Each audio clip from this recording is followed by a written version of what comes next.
Hi, welcome. Enjoy the content, subscribe, and turn on notifications. David sank into the couch, relaxing after another tiring day at work. The house was quiet, except for the sound of the TV filling the space with some random program.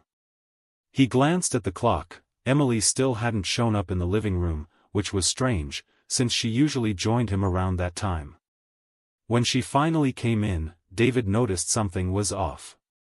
There was a certain heaviness in her gaze, as if she were about to say something she knew he wouldn't want to hear. She approached slowly, as though measuring each step, until she stopped near the couch and crossed her arms. "I need to tell you something," she began, hesitating. "On Friday, I'm going out to dinner with Michael, a coworker." David looked up from the remote, confused. Michael, he thought. He'd never heard that name before. The news caught him completely off guard. The casual way Emily announced it, like it was no big deal, only made it worse. "Dinner?" he asked, trying to sound indifferent, though he felt a pang of unease. "With a coworker?" "Yeah. We're working together on an important project, and he thought it'd be good to discuss some ideas outside the office," she said, not looking away, as if waiting for his reaction. David took a deep breath, fighting the emotions bubbling up. Jealousy and pride were lurking, ready to take over. But instead of showing how he felt, he opted for sarcasm, his usual armor whenever he felt vulnerable. "How interesting. Maybe I should invite Lisa to dinner, too, like a little coworker get-together." Emily frowned, surprised by his response. She hadn't expected that. "You're not serious, are you?" "And why not?" he shot back, keeping the ironic tone. "Apparently it's all the rage now, mixing work with dinner." The silence that followed was suffocating.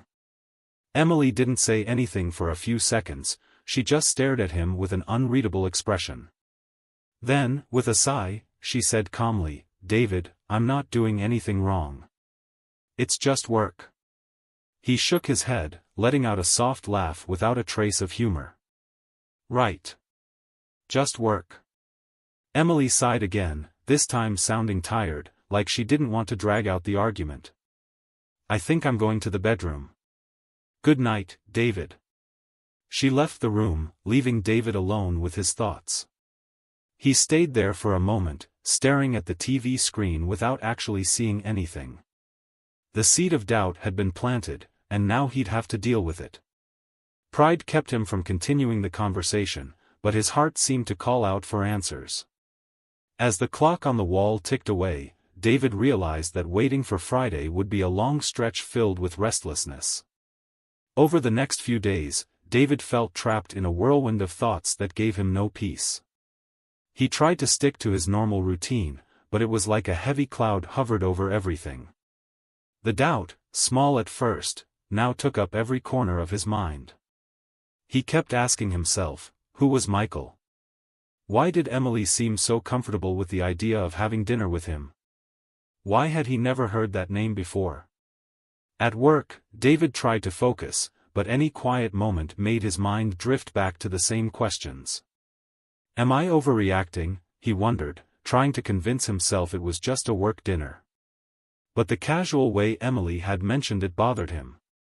She didn't ask for his input or open things up for a real conversation, she just stated it. That made him uneasy. Caught in that swirl of thoughts, David started to pay attention to Lisa, a coworker who'd always been friendly. Lisa was outgoing, always ready to help, and she and David often traded quick jokes during breaks. He'd never thought of her as anything other than a nice colleague, but now his mind wandered down paths he wasn't used to. What if I also had a friendship like that, he wondered, feeling a twinge of wounded pride pushing him in that direction. It was an uncomfortable thought, but at the same time, it seemed like a way to even things out. While Lisa explained something routine about a project, David found himself studying her face, her gestures, the way she smiled. He quickly looked away, feeling uneasy. He wasn't the kind of guy who went after revenge or used people to work out his own issues.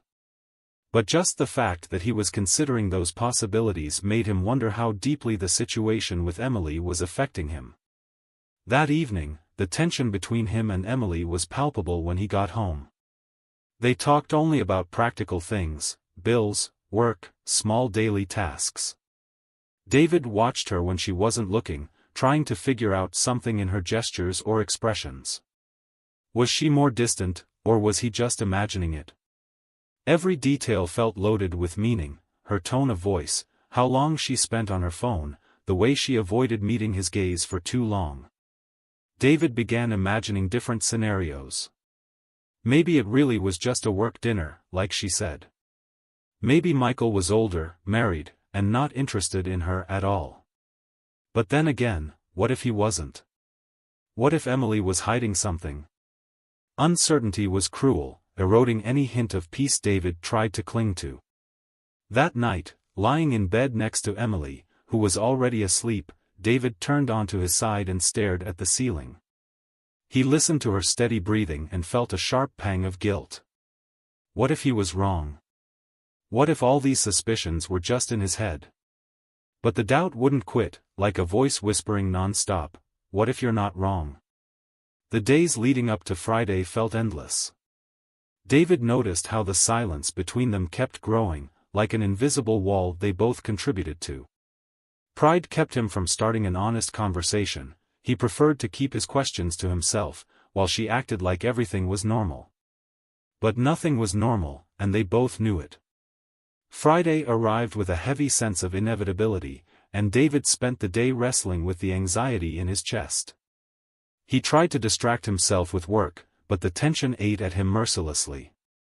Every minute dragged, and the thought of what might happen made him restless. Deep down, he knew he wouldn't be able to just sit there while Emily went out to that dinner. It wasn't just jealousy, it was the need to understand what was really going on. Emily was ready before 7. David, sitting on the couch, watched her come downstairs. She'd chosen a simple but elegant outfit. Nothing showy, but enough to make him even more uncomfortable. He tried to hide the storm of emotions brewing inside him, but it was tough. Emily walked through the room, grabbed her purse, and, seeing him there, said, "Don't wait up. I might be late." The casual way she said it made David's blood boil.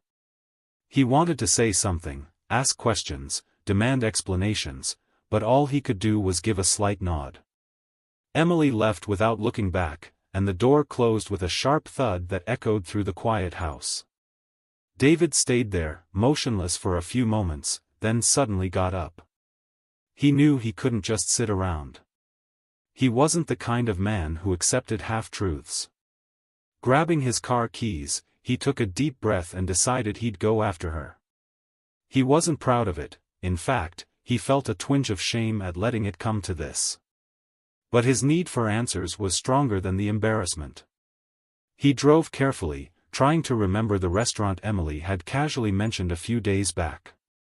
When he arrived, he parked on a nearby street and walked to the entrance. Peering inside, his heart raced when he saw her at a table by the window with Michael. David found a spot where he could watch them without being seen, but close enough to observe. He stood there, studying every move, every expression, every gesture, anything that might reveal what was really happening. Michael seemed ordinary, maybe a little younger than David, with nothing particularly striking about him. But just seeing him there with Emily made David uneasy. They both looked serious as they talked. Michael gestured a lot, while Emily seemed focused. There were no smiles, no secret glances, no touching that hinted at anything but a professional conversation. David tried to spot something that would confirm his suspicions, but everything left him confused. That's it, he thought.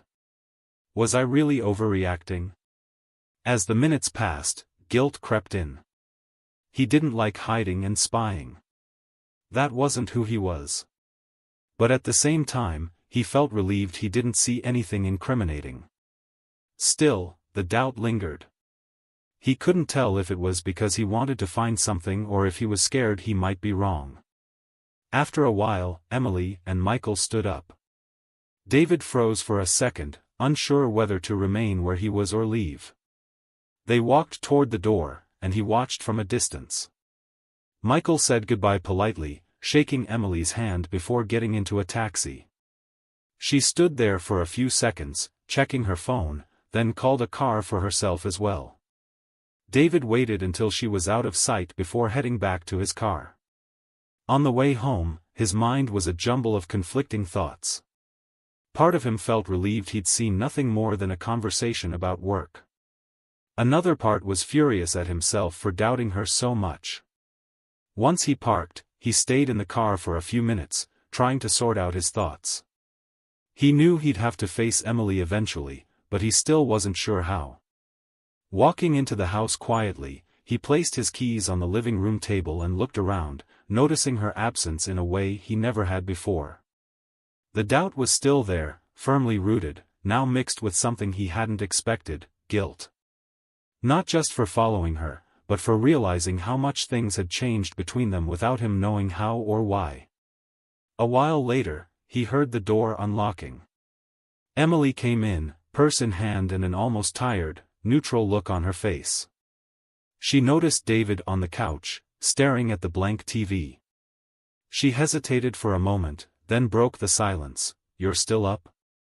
David turned away from the TV to look at her. "I couldn't sleep," he said, not hiding the seriousness in his voice. Emily set her purse on the side table and stood there, watching his face. Something was different tonight. It wasn't just the usual tension of the last few days, it was deeper, heavier.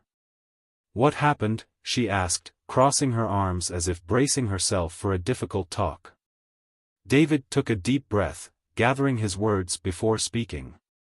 "I wanted to ask how dinner went." Emily frowned, surprised by his calm yet direct tone. "It was fine. We talked about the project. Nothing special." He nodded slowly, but kept his eyes locked on hers. "Emily, I need to be honest. These last few days have been hard. This whole thing," he paused, fighting the pride that wanted to stop him. "I've been thinking about so many things. Maybe I even imagine things that don't exist." She took a step closer, now more attentive. "What kind of things?" David hesitated, but knew he couldn't back down. "I went to the restaurant. I saw you and Michael." His confession lingered in the air like a bombshell. Emily froze, her face showing sheer disbelief. "You followed me?" she asked, stunned. "I didn't know what to think," he replied, raising his voice slightly, though he was still trying to keep control. "All of a sudden you say you're having dinner with some coworker I've never heard of. You didn't explain anything, didn't try to put me at ease. What did you expect me to do?" Emily shook her head, still taking it in. "I expected you to trust me, David. And how was I supposed to, when it felt like you were hiding something?"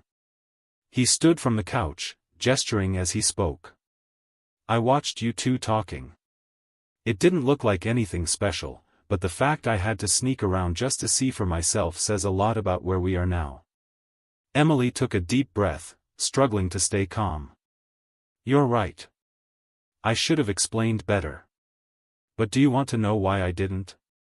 Because lately, no matter what I say, you're not really listening." David fell silent. Her words hit him like a punch. He knew she was telling the truth, but it was still hard to grasp fully. "What do you mean?" he asked, his voice softer now. Emily stepped closer, letting her emotions show at last. "I've felt alone, David. 4 months. I needed someone to talk to about work, about what's bothering me, and Michael listened. That's it, he was just there to listen when I needed it. Not because he's special, but because I haven't felt I could count on you for that lately." Her words disarmed him. He stood there, trying to process everything. Even though it hurt to hear, he realized she was right. He had been lost in his own worries, unknowingly drifting away from her. She went on, her voice trembling a bit, "That dinner was about a promotion. I wanted something that would break the routine, that would make me feel appreciated again. But it was never about Michael. It was never about someone else. It was about us. David swallowed hard, feeling her words sink in. The pride that had led him this far started to fade, replaced by a painful understanding. He knew he had to respond somehow, but all he managed was, "I didn't know you felt that way." Emily looked at him, still hurt, but also relieved to have finally let it out. "Maybe you never asked." David stood there in the middle of the living room, looking at Emily as though he were really seeing her for the first time in months. Her words echoed in his mind, each one hitting a truth he hadn't wanted to admit but now realized he had to.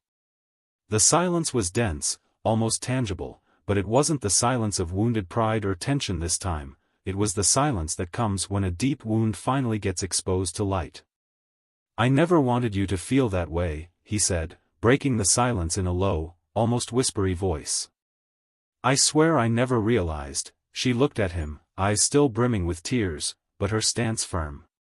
"That's the thing, David. You didn't realize. Not because you're a bad husband or because you don't love me, but because you've shut yourself off. And, honestly, so have I." He dropped his gaze, feeling the weight of her words. He couldn't deny it. Over the past few months, he'd gotten caught up in his job worries, the day-to-day grind, and maybe even his fear of seeing the signs that something was wrong. He'd assumed everything was fine because there hadn't been a big, obvious crisis, but now he saw the real danger came from small cracks slowly forming in what looked like a solid foundation. "When did things get like this?" he asked, not really expecting a straight answer. Emily shook her head and sat on the arm of the couch. "I don't know, David. It wasn't one specific moment. It was all the little things, you know? Things I should have said but didn't. Things you should have noticed but didn't." He moved closer, sitting on the couch next to her but leaving a little space between them, as if he still needed permission to break whatever invisible barrier stood between them. "I followed you because I was scared. Scared you were hiding something, that," he paused, picking his words carefully, "that I was losing you." Emily looked at him, her expression softening just a bit. "You're not going to lose me, David. Not over something like this. But if we keep going without talking or really listening to each other, we might lose ourselves." The idea of losing themselves echoed inside him. It wasn't a threat, it was a warning. He knew he'd spent weeks, maybe months, avoiding serious conversations, refusing to face the idea that something could be wrong. But now that everything was out in the open, he couldn't ignore it. David exhaled deeply, facing his own shortcomings. "I followed you because I thought I'd find out something about you. But in the end, I think I learned more about myself." Emily raised her eyebrows, surprised by his candidness, and stayed quiet, letting him continue. "I realized that I've been so busy protecting myself, trying to seem strong, that I ended up pushing you away, not just you, but everything that matters. And when I saw you slipping away, even if it was only in my head, I panicked." "David," Emily began, but he stopped her with a small raise of his hand. "Let me finish. I need to say this." He paused, looking at her intensely. "I'm sorry, Emily. For not asking how you were doing, for not noticing what you needed. I should have done better, and I know I need to change." Emily took a long breath, taking in every word. It was rare for David to admit mistakes so openly, and that touched her more than she expected. But she also knew that words, no matter how sincere, needed to be followed by action. "I believe you, David. But it can't just change on one side. I made mistakes too. I closed myself off, and instead of trying to solve it, I looked for attention somewhere else. Not in a wrong way, but, in a way that drove me further from you." They sat there, side by side, admitting their failures and the weight of what they'd allowed to happen. It was a moment of vulnerability they hadn't shared in a long time, and even though it hurt, there was a sense of relief. The wound was in plain sight now, and finally, it could start to heal. David slowly reached over and touched her hand. Emily didn't pull away. Instead, she gently squeezed his fingers, as if to say, without words, that there was still hope. Thank you for watching the video. If you enjoyed it, don't forget to subscribe to the channel and turn on notifications so you won't miss any updates. See you next time.